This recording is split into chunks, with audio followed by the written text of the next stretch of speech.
Hello and welcome to another intensivecareathome.com podcast. At Intensive Care at Home, we provide tailor-made solutions for long-term ventilated adults and children with tracheostomies. And we also provide tailor-made solutions for hospitals and intensive care units, whilst providing quality care for our clients who are medically complex. It also includes services for home TPN, also for BiPAP and CPAP ventilation.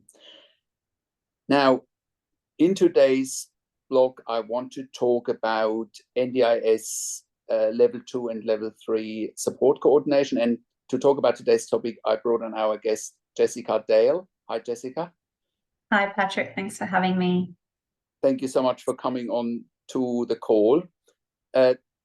Just for our viewers, so we have just recently started our own NDIS support coordination division, and we have now employed Jessica, who's an experienced NDIS level 2 and level 3 NDIS support coordinator. Jessica, can you tell us a little bit more about your background and what you've done to this point? Yeah, absolutely. So I started working in the NDIS space at the beginning of 2019. Started as a level 2 support coordinator, and very quickly showed, a big interest in the more complex participants that were, funded through the NDIS. I really enjoyed the advocacy side of things and ensuring that participants were getting the right funding that met their needs. At the beginning of 2020, I actually continued support coordination, but started working for a different provider where they were receiving a lot of referrals from participants who were stuck in hospital and didn't have the right funding in their plan to be able to safely go home. Right about that time is when COVID hit. So I worked with the director there quite closely to develop a rapid hospital discharge program, specifically aimed at those participants who were stuck in hospital. And, we advocated for them and pushed the NDIS to make their decisions in a more prompt manner to ensure that we could start working alongside the care teams in the hospitals with those participants to ensure they could come out of hospital and move into appropriate accommodation, whether it's their homes or funded accommodation, and also receive the care that was appropriately funded for them. Okay, that's great. And, some of our viewers who watch my videos regularly, I have talked about NDIS support coordination in other videos, what we have found over the years. And one of the main reasons why we are now starting to offer that service in-house is simply that not many NDIS support coordinators from our experience really are well versed in the advocacy for our clientele. Most of our clients have intensive care nursing needs. They can only really safely discharge from hospital by having 24-hour intensive care nursing. Most NDIS support coordinators don't have enough working knowledge around the NDIS and around the advocacy to make that happen. We have some wonderful NDIS support coordinators in our network, and if you're watching this, you know who you are. But we have just found that without building that skill in-house and having that skill in-house, that more and more clients will miss out on quite literally life-saving services and spend time in hospitals unnecessarily too long, or go home with inadequate support. And if they go home with inadequate support, we have seen in NDIS participants die because of it, and it's just simply not good enough. So we are really here to bridge the gap between level 2 and level 3 NDIS support coordination and the nursing care that we are providing to make sure that patients can leave the hospital safely, and also making sure that hospitals feel confident in using our service to empty their bed blocks in hospital and in ICU. But obviously, clients and NDIS participants need to feel confident that they have the right support when they're going home, so they're not bouncing back into hospital all the time. Jessica, can you talk more about, with your experience around rapid hospital discharges, can you talk more about the nursing side of things, what the NDIS funds, what the NDIS doesn't fund, how to go about the gathering the evidence. I can speak about it from my experience, but you have more of an NDIS view. Maybe if you can talk about, what evidence is required to get to 24-hour nursing care. Absolutely. So at the end of the day, anytime you're asking the NDIS for funding, you need to be able to provide relevant and appropriate evidence from an allied health professional or a treating practitioner or clinician. So in terms of nursing funding, you will need to have a full nursing assessment completed by either a critical care nurse or a registered nurse. And within that assessment, they will then develop a report that will outline every single support need that you require that has to be delivered by a nurse and why it cannot be delivered by a support worker or a carer or a family member. In that report, it's really important that the person writing that includes the risks associated with not receiving that funding, and if this participant was not to receive the funding and not to have this level of care in the community, what potentially could happen.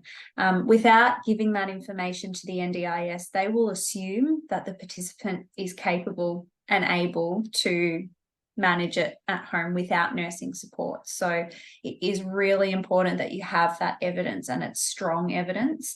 And from a support coordination perspective, it's really important as well that anytime you're asking for additional funding or an additional support to a participant's plan, that you back up that evidence with a supporting letter from yourself, to talk about the social and emotional needs of the participant as well, and the additional support that you're also required to give to that participant should the funding not be approved. Yeah, and look, this is pretty much, we have done so many nursing assessments for the NDIS over the years, really highlighting that when it comes to mechanical ventilation and tracheostomy, even if someone is not ventilated but has a tracheostomy, that this is an intensive care nursing skill, not a support worker skill, or not even a general registered nurse skill. Furthermore, even when it comes to non-invasive ventilation, such as BiPAP, CPAP, if it's for a clinical condition, even that is not the skill of a general registered nurse. Again, if those patients are in hospital, they are usually in intensive care, right? Also, another aspect of our care delivery is often NDIS participants that have neurological conditions such as stroke, seizures. They are often on benzodiazepines or on opiates, again, which is not a support worker skill, it's the skill of a registered nurse. Other clients that we look after is, for example, home TPN. For anyone wondering what TPN is, TPN stands for total parenteral nutrition. In short, it's intravenous nutrition for patients often with gastroparesis or any other digestive issues. Also sometimes for end-stage gastric cancer, where people have no more ability to take in oral nutrition or fluids for that matter. Other client conditions that we are looking after in the community: cerebral palsy, Rett syndrome, motor neuron disease, Guillain-Barré syndrome, spinal muscular atrophy, Duchenne syndrome, acquired brain injuries, traumatic brain injuries, and of course, high spinal injuries, C1 to C4. Most of them all require invasive or non-invasive ventilation, and a large proportion of our clients have a tracheostomy as well. Also, Jessica, we also quickly want to address, other NDI support coordinators. We are also willing to help other NDI support coordinators in their quest to get the right level of funding for their NDIS participants. It's not that we're here to say we need, we can serve every client. We quite simply can't, but it's a case of doing what's right for the participants and get them the funding they need. Do you want to say anything about, how we can help other NDI support coordinators? Absolutely. I think if you're an NDIS support coordinator, you would be very well aware that this space is ever changing, and it's always a very steep learning curve. Your participants are thrown into situations and they come to you for support, and you may not have direct or first-hand experience navigating some of the challenges that they're faced with. So my biggest piece of advice is don't stop with any education. Keep reading, keep trying to build your skill set and invest in further education in regards to all types of support coordination. But if you do have a participant that's stuck in hospital and they're needing your help to discharge, I would highly recommend you get in touch with us, because we'd certainly be able to support you with that. It is a very niche space. And unless you've had a client in that situation, you often don't know what you're doing. I know when I had my very first hospital discharge client, I was, deep in the water and I had to sort of swim my way out of it. But from doing it over and over again and developing a really solid process, we were able to work out a way to do it very quickly and very successfully for participants. Yeah. Well, on that note, when we're talking about rapid hospital discharges, we also want to address hospital employees, starting right from the top, whether it's hospital executives, hospital CEOs, hospital directors of nursing, all the way down to an intensive care level, doctors, nurses, discharge planners, also bed managers in hospital. All of them would know that there are bed blocks either in ICU or on a respiratory ward often, or on a general medical ward, patients sitting there on a ventilator with a tracheostomy. And hospitals often don't have any idea, what services are available in the community. If they do know there is a service, they often don't know how to obtain the right level of funding. So this podcast is also about educating hospitals, what to do next. Jessica, what would you advise if there's a participant in hospital and is not even on an NDIS plan yet? What would you advise are the first steps, either from a hospital point of view or from a participant's point of view? Yeah, absolutely. Try and get in touch with a social worker at the hospital and get that access form filled out and submitted to the NDIS as soon as you can. The evidence required for your initial application doesn't need to be submitted at the same time as your access form. So definitely make sure you're having that conversation with, whether it's your OT in the hospital, your physio, your treating practitioner and the social worker, and let them know that you feel that you would like to access NDIS funding, and let them know that you will need a multidisciplinary functional capacity assessment completed. And that's where the whole allied health team will all complete a part of an assessment, and it will be put all into one big report, and that will form as the basis of your application for funding. And what that's going to do is give the NDIS a really good picture of what your support needs are, what you can do, what you can't do, what the treating team's recommendations are for you to be able to be safe in the community once you're discharged. And that way you're going to get a package or a plan from the NDIS that accurately represents what your support needs are. Okay, great. And what would you recommend to a participant that is in the community, which we have seen over the years? So what we've seen, for example, is that there might be someone with a tracheostomy and or ventilator in the community looked after by support workers, and they either go back to hospital all the time, or because, clearly this is an intensive care nursing skill, not a support worker skill. Either that, they go back to hospital all the time, or simply support workers drop off those rosters because they realize they have someone's life in their hand. It's completely outside of their skill set. And then the clients realize, oh, this is no longer safe. And they need an urgent plan review. And NDIS support coordinators don't know how to do that, or they're scared of doing it. I've seen enough of that now over the years. What's your advice if a participant is in a situation like that? Well, my biggest piece of advice to a support coordinator is you work for the participant. And if the participant needs something and their plan is not reflecting that, it's up to you to advocate for them, contact the NDIS, send them an email and follow up with a phone call and say, I need to speak to a planner or a delegate for for this participant, they are at risk of, losing all of their supports. They're going to decline very rapidly if they don't receive these supports. And, we need action straight away. The sooner you get in contact with them, the sooner they're aware. And they do have an obligation to respond to that initial request within 7 days. Right.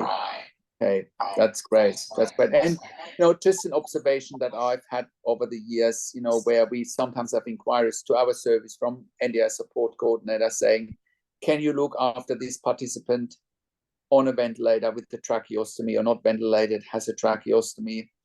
And then we say, yes, we can do that, because that's all we do, and that's bread and butter for us. And then we hear from an NDIS support coordinator, yeah, but the NDIS only pays for a support worker.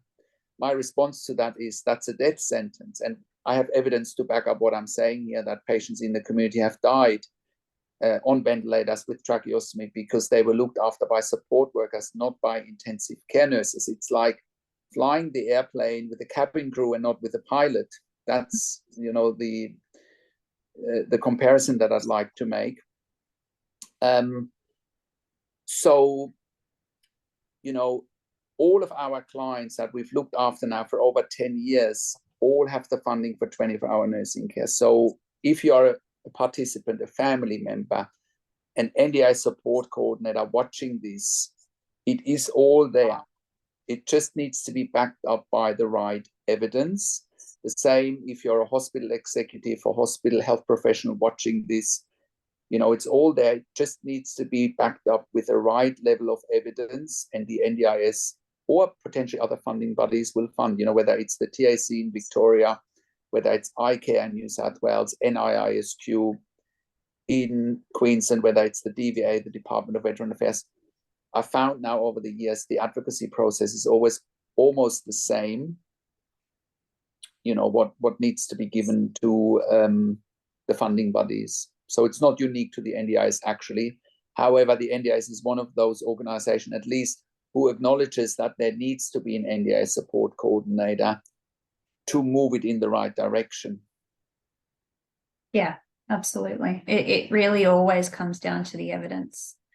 And if you're a hospital executive or a staff member at the hospital, and you feel that your team would benefit from any training on completing those assessments and putting together those reports and what to include in them, get in touch with us, because we'd be happy to provide training and guidance on what the NDIS looks for and how to write in the NDIS language. Yes, that is very important. To write in the NDIS language. And on that note as well, we are also providing NDIS nursing assessments. If you need an NDIS nursing assessment, you can reach out to us as well.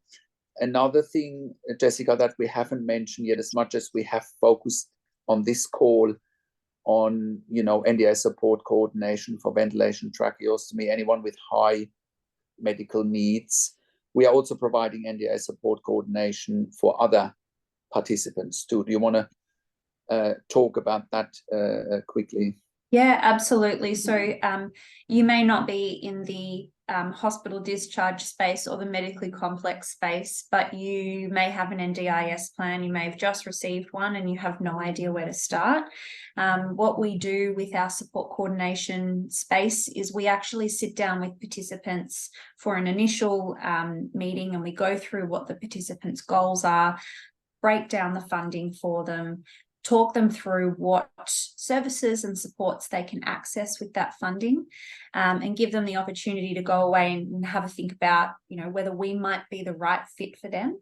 And, if we are and you sign a service agreement, then what we'll do is we'll start working on a planning tool, which essentially breaks down your funding for you, gives you a minimum of 3 options of all of your supports that you've requested, and the supports that you need to achieve your goals. And what we'll do is we'll sit with you once a quarter and go through those goals again and see how you're tracking with everything once we've got those supports implemented. And look, if things aren't working, we're there to support you, to help find another provider or rectify things with your current provider. And look, once you get to the end of your plan period, what we'll do is, again, we'll sit down and go through your goals. Have you achieved them? Have you not? If you have achieved them, do you have new goals that you would like to achieve? If you haven't achieved them, what have been the barriers? And we'll start preparing you for your next plan review meeting to ensure that your funding for the next period will either be the same as what you had previously, if your circumstances have not changed. If they have changed and you need less funding, then, you know, obviously that's pretty self-explanatory. We'll let the NDIS know. But if you have declined or you need additional funding, we will be there to help you advocate to ensure that your plan will reflect those needs. And pretty much, you know, we are open to supporting all types of participants, not just medically complex, you know, psychosocial participants, people on the autism spectrum, intellectual disability, physical disability, whatever it may be. I also have, given with, I guess, my hospital discharge planning, extensive experience with SDA and SIL applications. So if you have any accommodation challenges that you're facing at the moment within that NDIS space, we are very well equipped to help you with those. That's great. That's great, Jessica. Thank you so much for summing this up for our viewers. I think we've covered pretty much everything that we wanted to cover in this short podcast. So thank you very much, Jessica, for coming onto the call. So if you have a family member in intensive care or in the hospital wanting to go home and they're stuck in the hospital, they are ventilated, they have a tracheostomy, they may not be ventilated but have a tracheostomy, they may not have a tracheostomy but are non-invasively ventilated via BiPAP, CPAP, or if you're stuck in hospital with TPN needs, we can provide home TPN, then I strongly encourage you to reach out to us, whether you have or you haven't an NDIS plan. As you've heard now, we can help you with the funding side of things. I just want to make one more final comment. The funding from our perspective has never been the issue. The issue has been, quite frankly, the NDIS support coordinators. They have been the issue. And I think that by bringing you on board, Jessica, that we can, you know, speed up the process of getting our clients that inquire about our service home. You know, it really comes down to a good NDIS support coordinator. They will make all the difference in the world. Funding has never been the issue with the right advocacy. Really, you know, word of encouragement here for everyone that feels like they're stuck in a hospital, they don't know where to go next. I can only encourage you to reach out to us. Now, if you are an NDIS support coordinator watching this, again, we strongly encourage you to reach out to us as well for help. Or if you have a participant that needs 24-hour nursing care or other nursing care, please reach out to us. If you are a critical care nurse and you know of patients in ICU that are stuck there, you know where to reach us. Also, if you're a critical care nurse and you're looking for a career change, please reach out to us. We currently offer jobs for critical care nurses with a minimum of 2 years critical care nursing experience in Sydney, Melbourne, and Brisbane. And if you're an intensive care consultant, we are currently also expanding our medical team. And if you have a patient in intensive care that can benefit from our service, please reach out. The same if you're a hospital executive and you know about your bottlenecks in hospitals and wanting to improve the lives of your patients, please reach out to us as well. Now, thanks again, Jessica, for coming on to the call. If you like my videos, please subscribe to my YouTube channel for regular updates for families in intensive care and intensive care at home. Like the video, click the notification bell, share the video with your friends and families, and comment below if you have any questions or whether you want me to cover another topic. Thanks for watching, and thanks, Jessica, again for coming on to the call. Thanks for having me, Patrik. Thank you.